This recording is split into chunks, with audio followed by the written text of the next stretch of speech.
Querido povo de Deus, aqui no Santuário Nacional de Aparecida, eu os convido nesse momento à palestra, a uma reflexão, ao aprofundamento, a um momento onde nós iremos buscar na palavra, na vida, entender um pouquinho sobre as tribulações. Eu começo com o texto de Tiago, capítulo 5, versículo 10 a 11. Repito, leitura da carta de São Tiago, capítulo 5, de 10 a 11. Quem tem Bíblia, pegue, em casa, anote. Aqui, se você não tem no momento, marque para ler depois. Mas eu proclamo: irmãos, tomem como exemplo de sofrimento e paciência os profetas, que faziam em nome do Senhor. Nós consideramos felizes os que foram perseverantes. Vocês ouviram falar da constância de Jó e conhecem o fim que o Senhor reservou para ele, porque o Senhor é rico em compaixão e misericórdia. Pois bem, palavra do Senhor. Queridos filhos, filhas, tomem como exemplo o sofrimento, a paciência dos profetas, de modo particular, Jó e o quanto foram perseverantes. Esse texto nos mostra algo que é muito preocupante e nós temos que cuidar. O grande cuidado é de não cairmos numa mística de fugir da cruz. Uma mística que não é própria do cristão. A nossa mística é a mística do crucificado.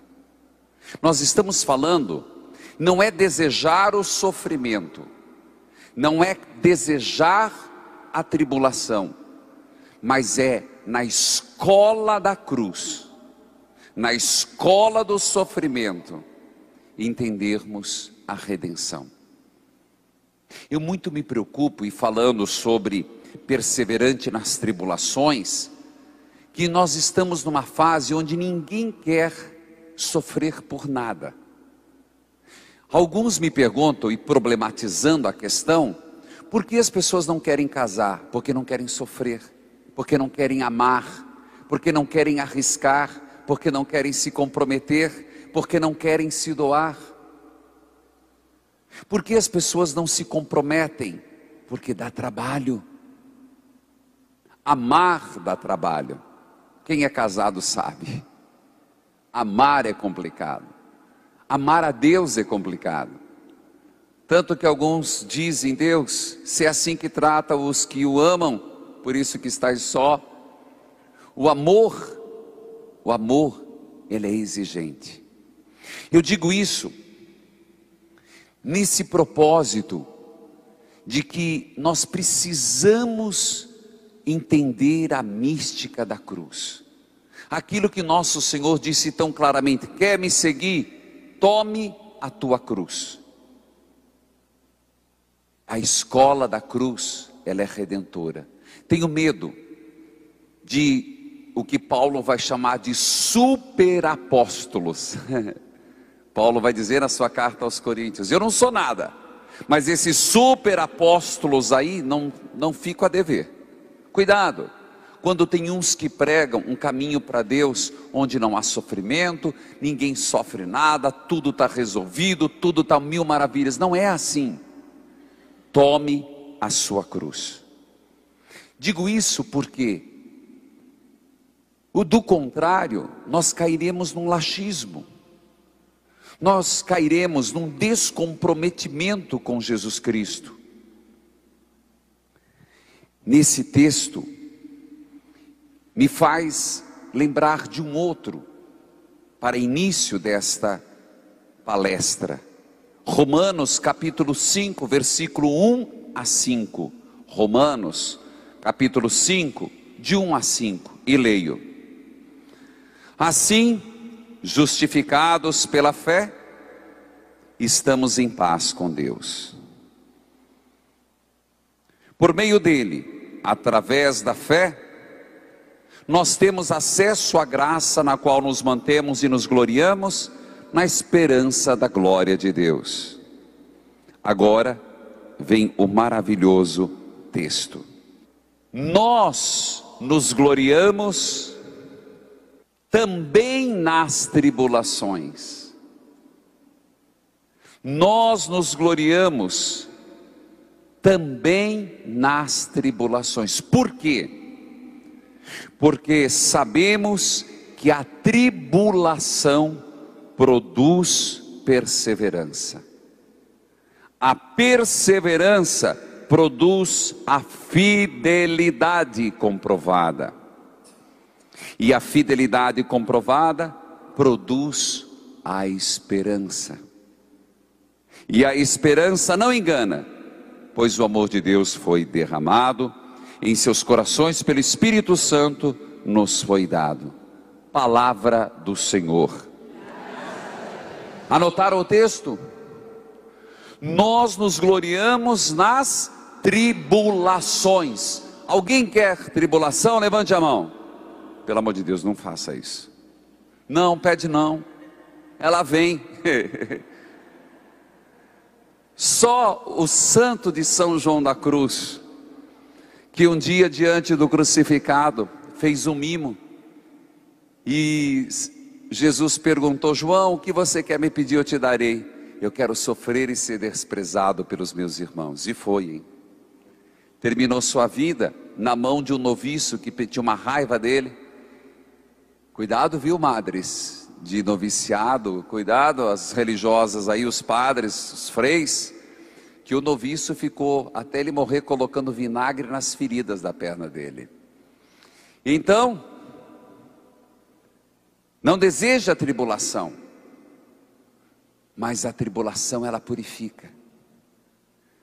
Aprender na escola do sofrimento. A tribulação, e Jesus passou por tribulação. Todos nós só vemos o negativo na tribulação. Mas olha o texto de Romanos: a tribulação produz paciência.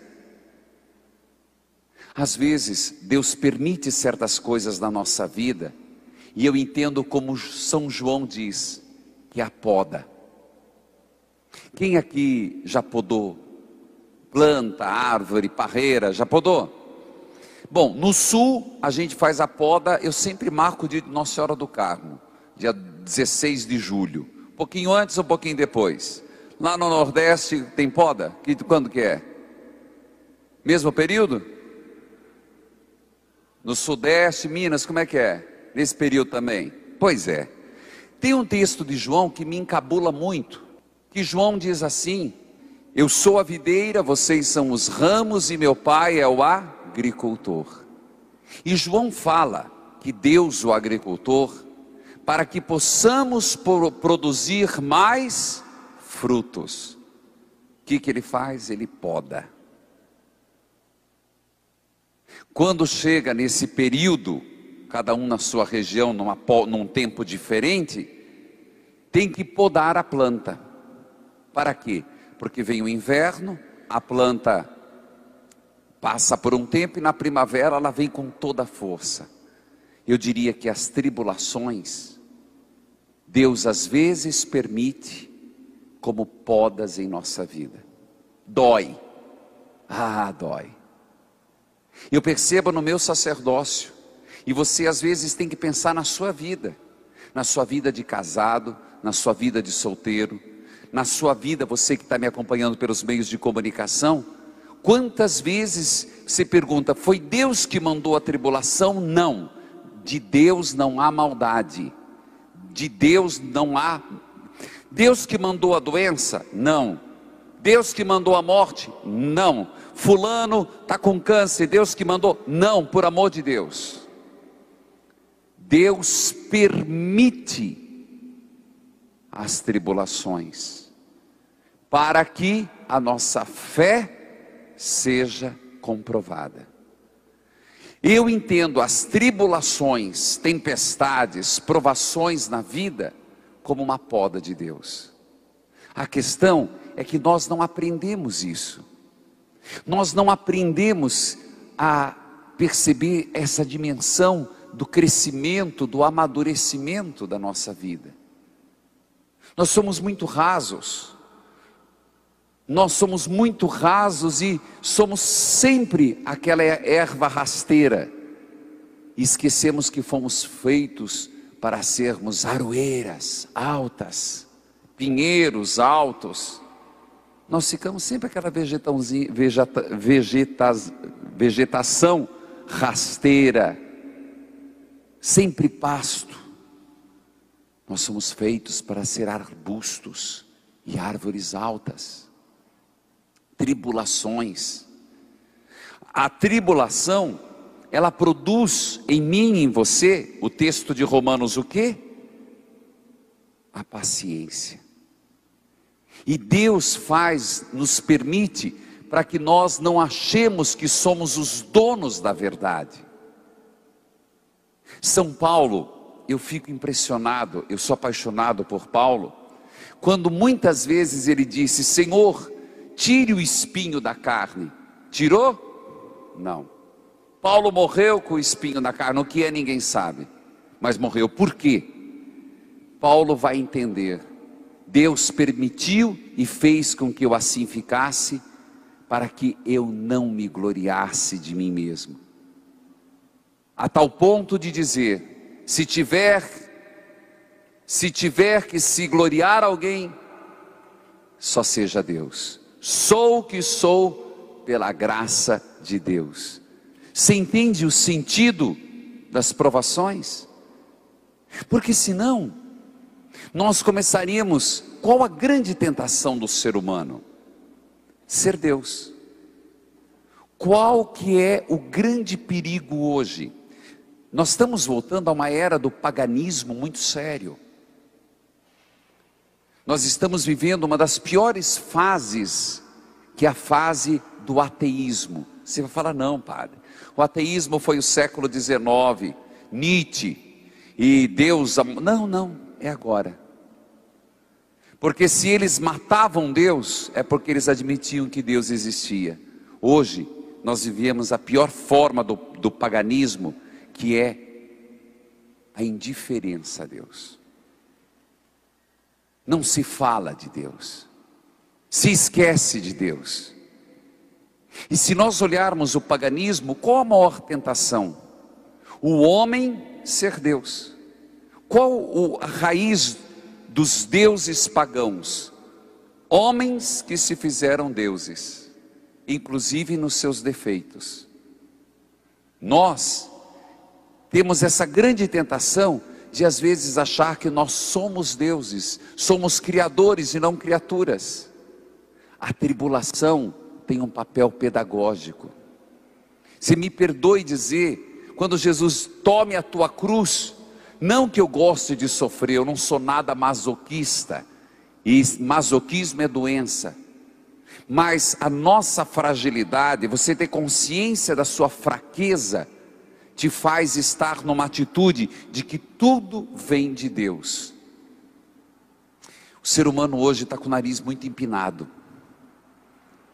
A palavra que mais se usa hoje é eu. Isso é individualismo, isso é egoísmo. E isso fere, porque não se usa a palavra nós, crescimento, ajuda, partilha, companheirismo, perdão. Não se usa a palavra no plural. Produza paciência, porque quando passamos por tribulação, eu e você, nós nos damos conta do quanto nós somos frágeis, o quanto nós somos temerários. Esses dias eu fiquei maravilhado que eu vi um texto que diz assim: não vou ser ipsis literis, o verdadeiro ateu é aquele que tem coragem de negar a Deus numa grave doença, porque todos o negam quando estão com plena saúde. E é a mais pura verdade. Está tudo bem? Para que Deus?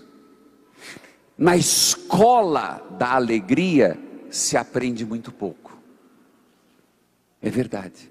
Nos momentos e no estado de alegria, e é uma pena, quando as coisas vão bem, quando nós estamos bem na comunidade, nós estamos bem na família, no trabalho, se aprende muito pouco. Na escola do sofrimento, aprendemos mais. Por isso, Deus permite a dor, Deus permite as tribulações, Deus permite certos acontecimentos em nossa vida, não para judiar, para que nós, podados, possamos produzir mais. Se produz a paciência, também produz a perseverança. Ô virtude importante, ô virtude necessária, perseverança, que é fruto de um desejo de querer mais. Perseverança é uma das virtudes que mais falta hoje. Uma das virtudes a ser pedida e suplicada. Repito, no tempo da alegria, a alegria é uma péssima mestra e escola. Pouco se aprende no tempo da fartura. Às vezes, precisamos de sofrimento para nosso crescimento. O cristão, nós somos chamados à maturidade. E ninguém amadurece sem sofrer. Eu olhando uma criança, não sei se você percebe, a vida é um sofrimento. Ela nasce, para ela sobreviver, ela tem que primeiro sofrer, sentir a perda daquele mundo perfeito do útero da mãe. Já é um sofrimento. Nasce, se não chora, o médico dá um tapa para o pulmão explodir. Não é verdade? Sofre porque tem que cortar o cordão umbilical. Sofre para largar o seio da mãe para começar a mamadeira. Não é verdade? Sofre para largar a mamadeira para começar a comer. Você percebe que é sempre a natureza nossa, para progredir, temos que superar. Você consegue perceber que basta você olhar para a nossa realidade humana, como a nossa humanidade nos obriga a morrer em algo para crescer. E nessa passagem há sofrimento, há renúncia. Na vida espiritual não é diferente. O grande problema nosso é que nós queremos levar tudo. Nós queremos uma mão o mundo, noutra mão Deus. Nós queremos estar com um pé na igreja e um pé no mundo. Bom, eu vou assim. Se lá no fim não tem nada, não perdi tudo. Esses dias eu atendi no rádio e eu fiquei muito comovido. Uma jovem que ao vivo falava comigo de Recife. E ela partilhava a perda da mãe, da avó.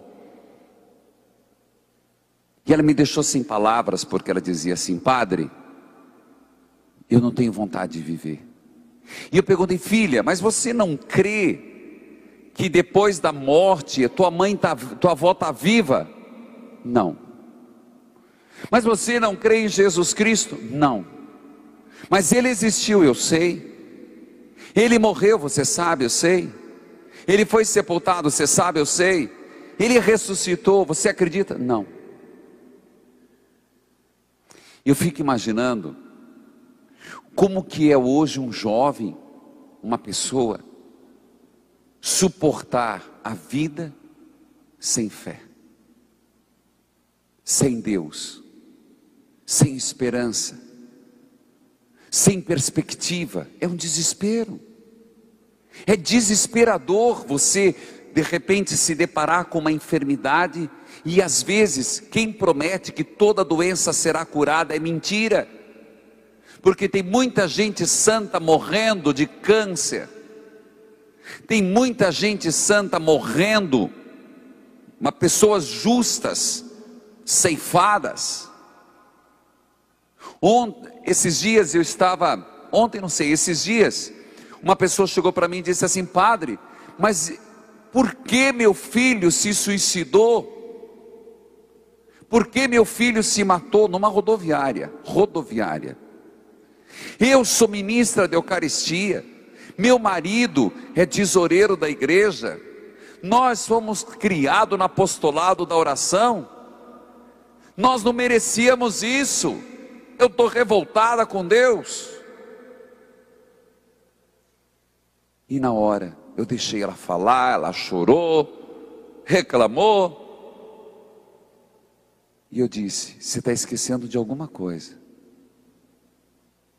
Você se acha melhor do que Nossa Senhora? E ela: por quê? Agressiva, revoltada. Porque ela, santa, imaculada, ela que tanto bem faz, como nesse santuário mariano, Nossa Senhora teve que lidar com um filho morto nos braços, inocente. E eu perguntava: você se acha melhor do que Nossa Senhora, como se ela merecesse? Quem lhe garantiu, filha, que quem reza não sofre? Quem te garantiu que os justos não morrem?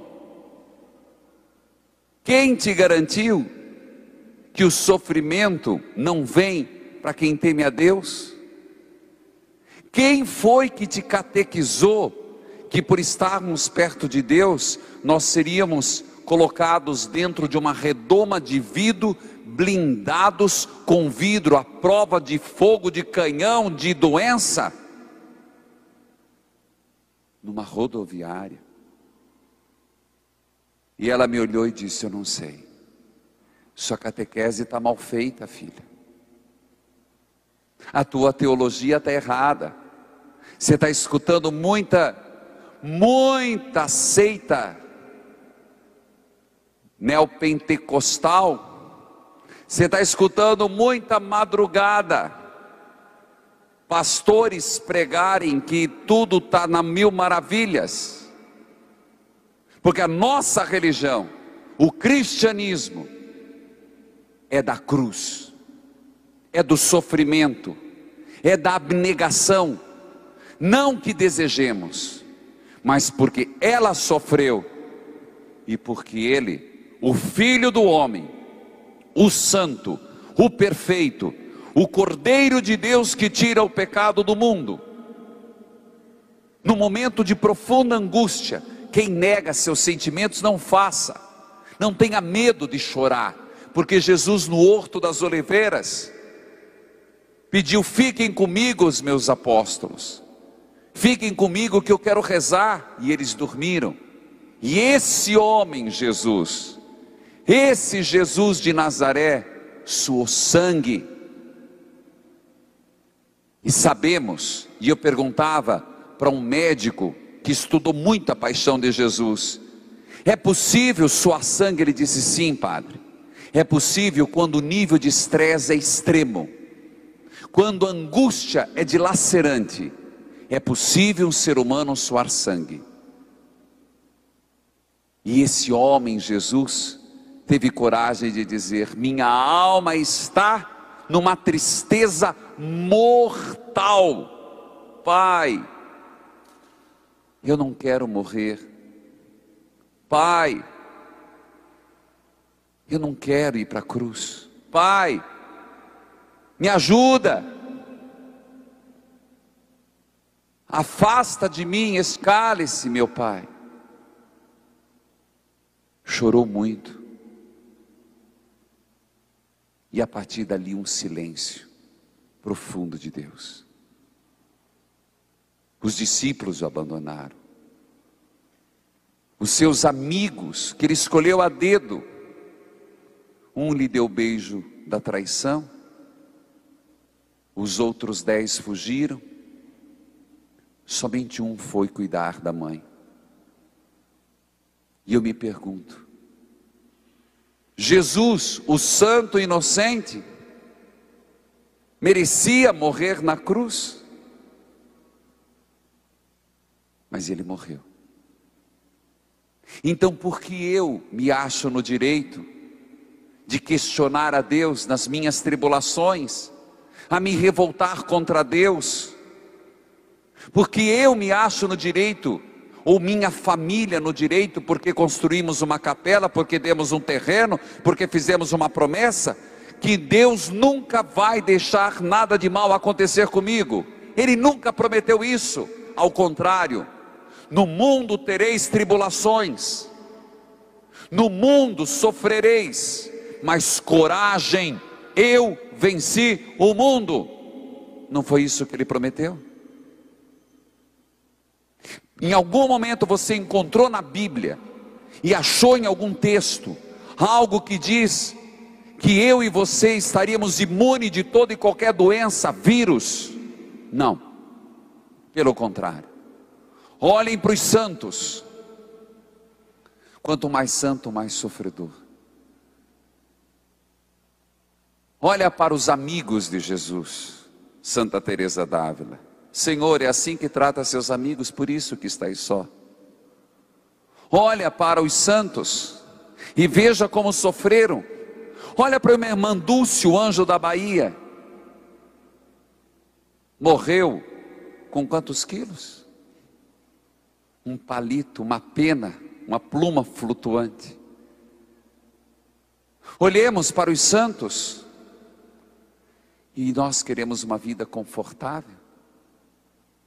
Queremos um pedacinho do céu na terra, um antigozo, uma vida farta, sempre mesa farta. Que cristãos somos nós? Se o nosso mestre e Senhor morreu na cruz, alguma coisa está errada. Desculpe, ou a minha catequese, ou o que estão falando de Jesus, ou ele morreu no lugar errado.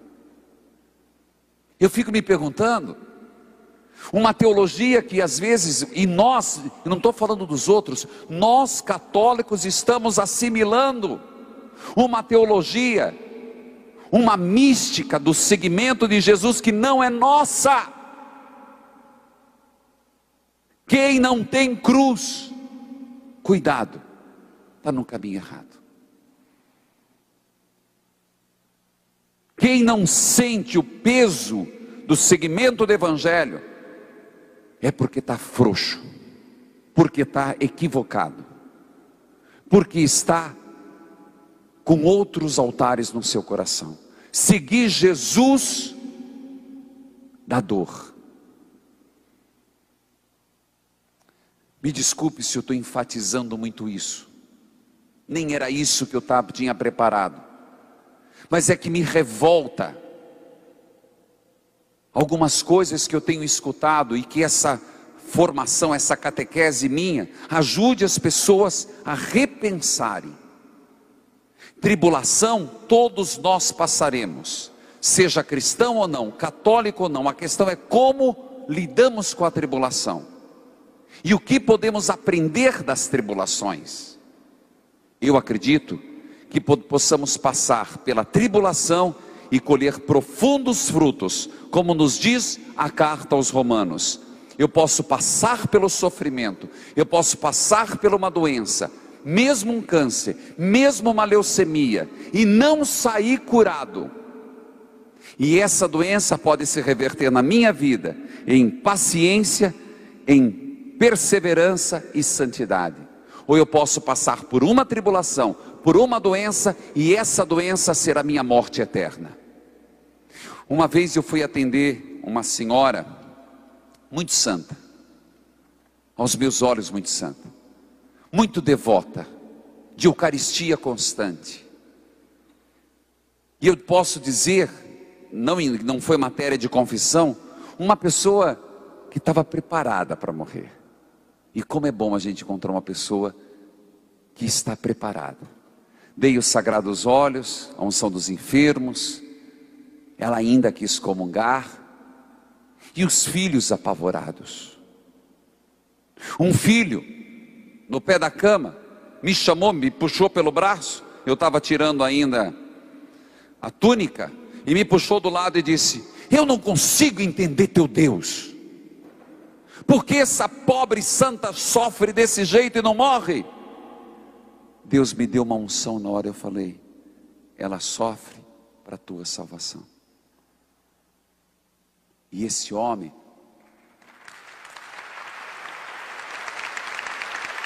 eu nunca vou esquecer desse caso, nunca vou esquecer, porque esse homem e a família precisava daquele sofrimento.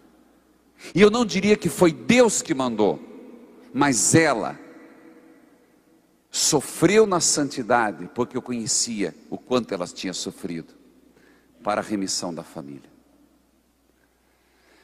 Nós podemos passar pela dor, pelo sofrimento, e eu tenho orientado muito, viu? Como lidar com a dor, como lidar com as suas feridas, como lidar com as seus problemas internos, com as suas angústias. Quando você está passando por uma enfermidade, ofereça aquela dor para a salvação da humanidade, para a salvação de alguém. É sério. Quando você está num processo de convalescência, recuperação, faz uma cirurgia, ao invés de ficar bravejando, de ficar toda hora querendo locar filme, de toda hora querendo, reclamando que eu não aguento mais essa casa, e dá trabalho para si mesmo e para a família inteira, adoece todo mundo, porque tem gente que tem o dom de fazer a família ficar doente, seja numa unha encravada, seja numa amidalite. O problema é que depois a gente não sabe o que é mais verdade, porque tem gente que gosta sempre de ser o centro das atenções. Ofereça o sofrimento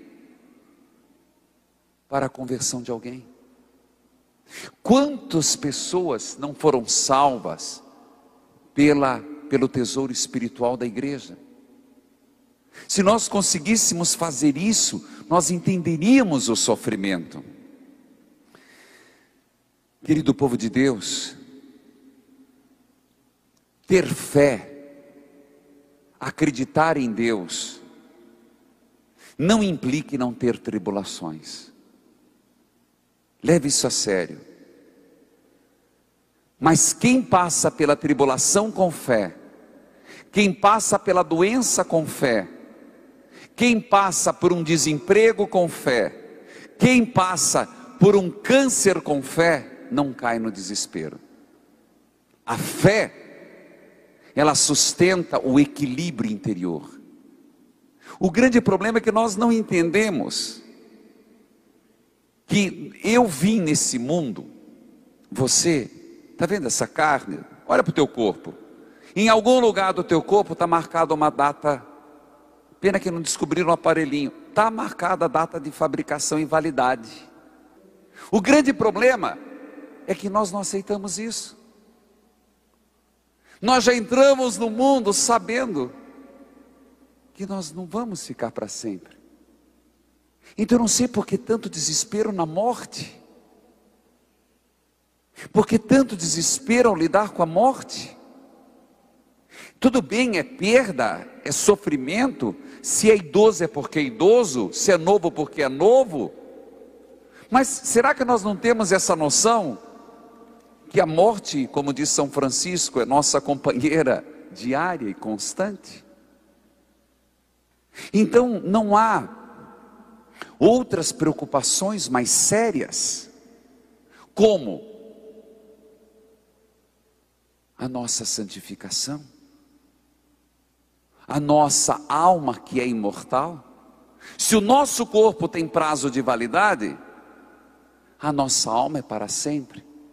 Por que nós nos preocupamos tanto com o corpo? Estica de um lado, puxa do outro, remedia do outro. Gente, não adianta. A eterna juventude não existe. Cedo ou tarde, meu filho, nem mais 7 palmos, né? Nem mais isso. Uma gavetinha, olha lá. Se descuidar, sapeca, vai no queimadinho rapidinho. E quem acha que o povo chora, chora sim. Uma noite, depois de uma noite já quer enterrar logo, que não aguenta mais por vontade de dormir. Não é? Faz o velório porque tem que fazer. Depois quer enterrar para ir dormir. E é capaz na hora do velório, estão lá comendo mortadela, comendo pão, contando piada, aí vem chora e vai lá de novo. Velório é uma coisa de louco. E a gente se acha o tal. Chora uma semana, se descuidar, depois o marido, na hora do velório, está dando uma piscada para outra. Chora e amanhã já está olhando para o outro. Desculpa se eu estou sendo muito sincero, mas nós tínhamos a tribulação, faz-nos olhar um pouco a finitude de nossa vida. Às vezes, desculpe, mas é bom pegar uma gripe, não uma doença grave, uma gripe, para a pessoa cair um pouco na real. Esses dias eu me dei conta que eu só paro quando eu fico doente. Sério, eu ando num ritmo que eu não tenho mais nem tempo de saborear as alegrias e chorar minhas tristezas. Mas eu tomei uma decisão, não posso continuar assim. E tomei uma decisão, por quê? Porque eu perdi o controle do meu cronos, em vista da missão, mas eu preciso ter esse tempo de volta. E eu paro quando eu estou doente. Aí esses dias eu falei, bendita doença, que pelo menos eu posso dormir. Não, mas não é para bater palma não, é desesperador. Mas eu digo assim, não é isso que eu quero dizer. Às vezes é bom a gente pegar um resfriado, que às vezes o nariz abaixa. Porque tem gente que anda muito de nariz empinado. Você pode olhar, aquele povo que anda muito de salto alto, nariz empinado nas igrejas, que vai mostrar modelito para fazer. Mas eu tenho um pavor, gente. Quer ver me dar nos nervos? Eu estou rezando missa e escuto toc, toc, toc, toc. Lá veio o desfile de moda. Sabe, gente que vai para a igreja para mostrar a roupa nova? Às vezes é bom que pega uma gripe, para a pessoa se dar conta de que todos somos iguais, que todo mundo tem o mesmo começo e o mesmo fim. A fé não nos deixa cair no desespero, como não deixou Jesus. Gente, se nós olhássemos, de novo eu volto a Jesus Cristo, porque me encanta.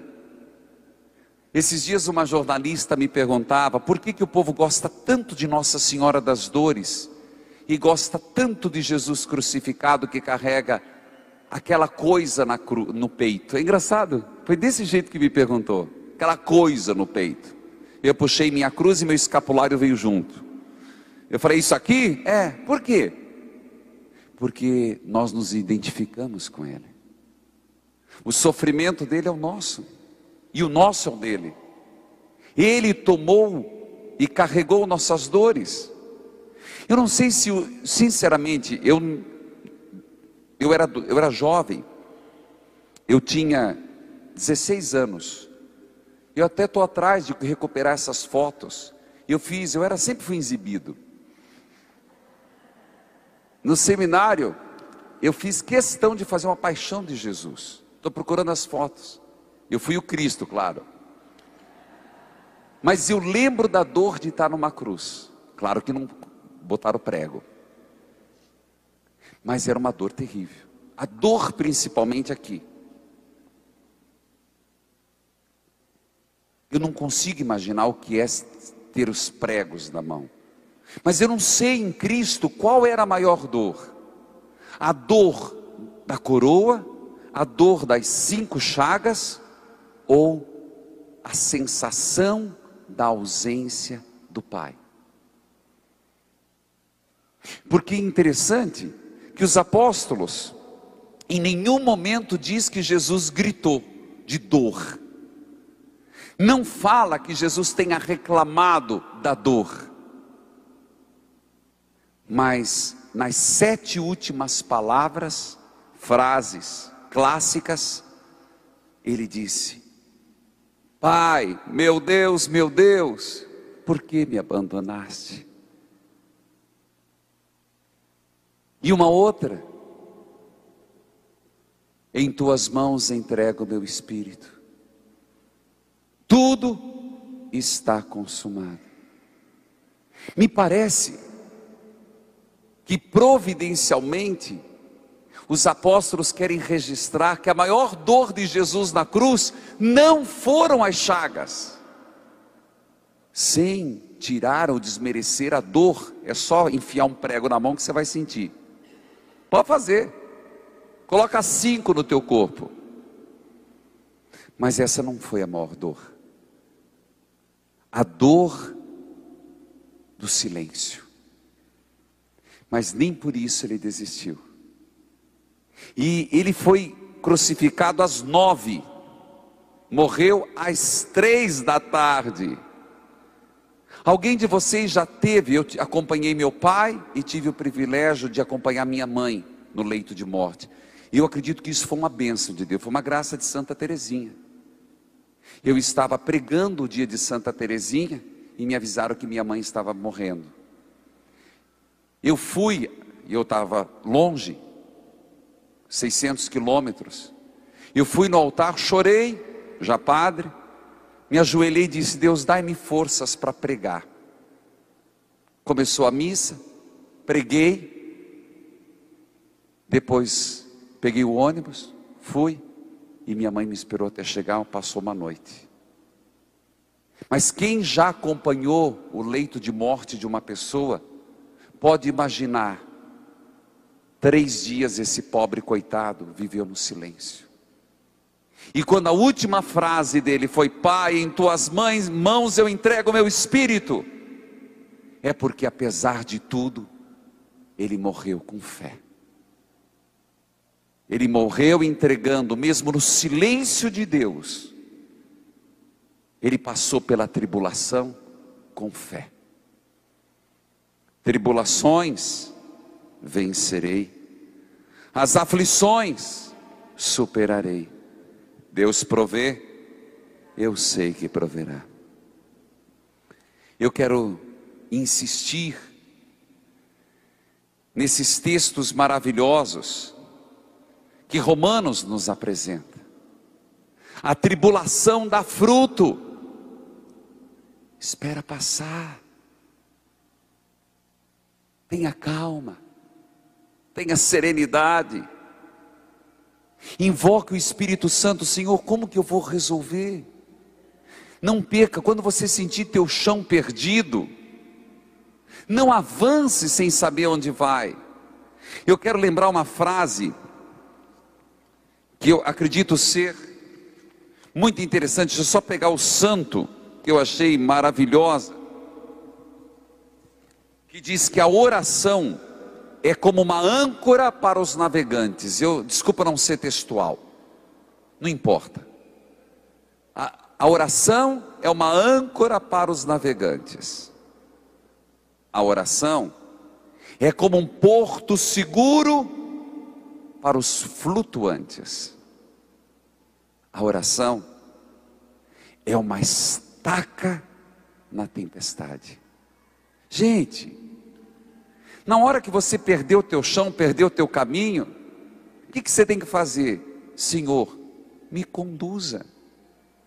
Tanto que isso me inspirou uma música que diz: nem toda hora é fácil ter fé, Senhor, nem todo dia é claridade, nem toda hora é fácil tomar minha cruz.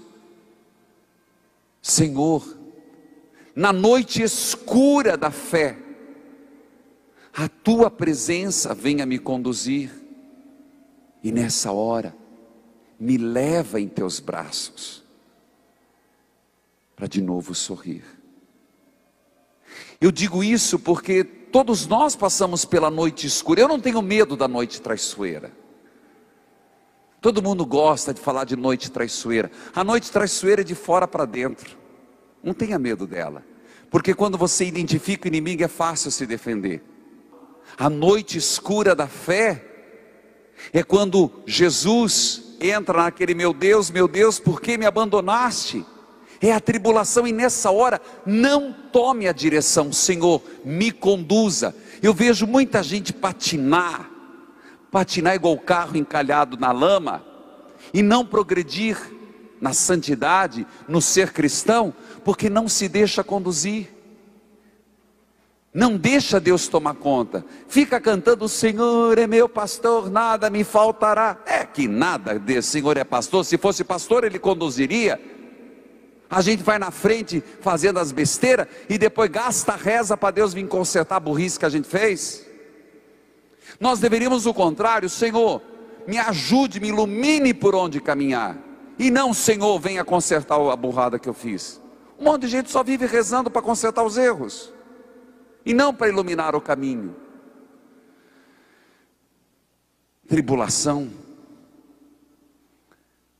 A tribulação de Jesus, ela o fez vitorioso. Coragem. No mundo tereis tribulações, enfrente-as, persevere. Eu venci o mundo. Eu quero lembrar que a dor da purificação na tribulação, ela é grande, e Deus se vale para nos purificar de muitas formas. Deus tem muitas podas, Deus tem muitos instrumentos para nos purificar.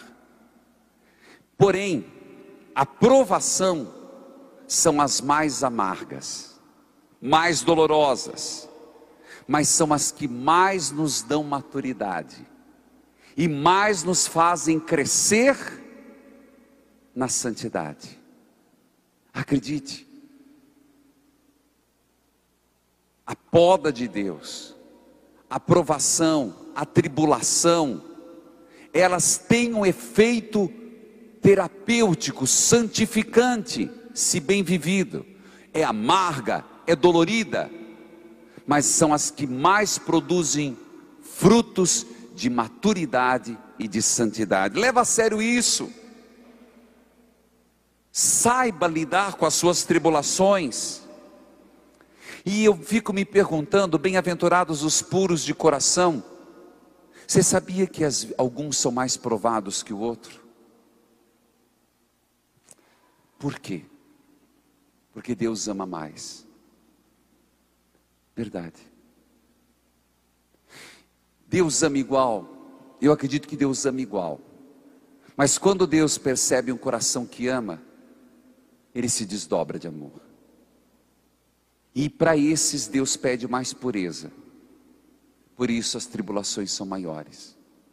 Porque Ele as quer, porque as ama, como almas mais puras. As almas mais puras sofrem mais. Mas as almas mais puras, Deus reserva grande missão. Os santos, os bem-aventurados. A quem Deus reserva uma grande missão, a pureza tem que ser maior e as tribulações são maiores. É só olhar para a nossa mística. E de repente a gente se vê com recaída. E eu termino a minha palestra falando sobre essa recaída. O alcoolista tem recaída, o drogadito tem recaída, e nós podemos ter recaídas, mas por favor, uma recaída nada mais é do que nos lembrar que o mal que está em nós ainda não foi erradicado por completo.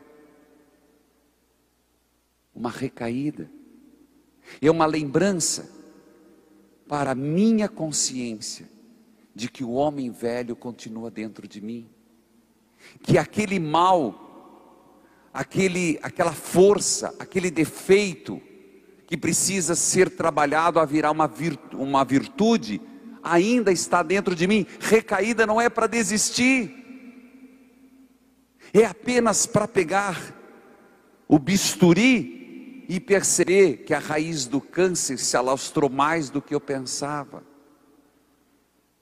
Uma recaída. Não é para que nós fujamos de Deus. É às vezes a natureza dizendo que existem outros órgãos comprometidos. Não desista. Não recue. Não jogue tudo fora. São Francisco de Sales, quando ele era um homem muito intolerante, e ele é chamado o santo da serenidade e da mansidão. Eu fico encantado com esses paradoxos. E eu não sei quem foi o tentador lá, porque de vez em quando tem umas pessoas que tirou ele do sério. Achei bonita a história dele. Ele chegou assim: pera lá, calma. Anos e anos eu tive que trabalhar a minha brandura, minha mansidão. Eu não vou pôr a perder o que anos e anos eu com sacrifício consegui na virtuosidade. Percebe? É se conhecer. É de repente você dizer: eu não posso, o meu limite está aqui. E se cair, vamos em frente. Quantas vezes os santos disseram: às vezes a vida é cair, é levantar, mas se agarrando no manto do Senhor e seguir em frente.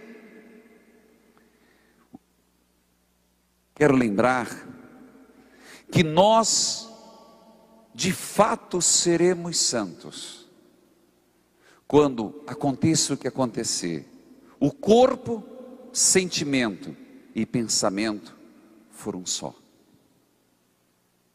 Jesus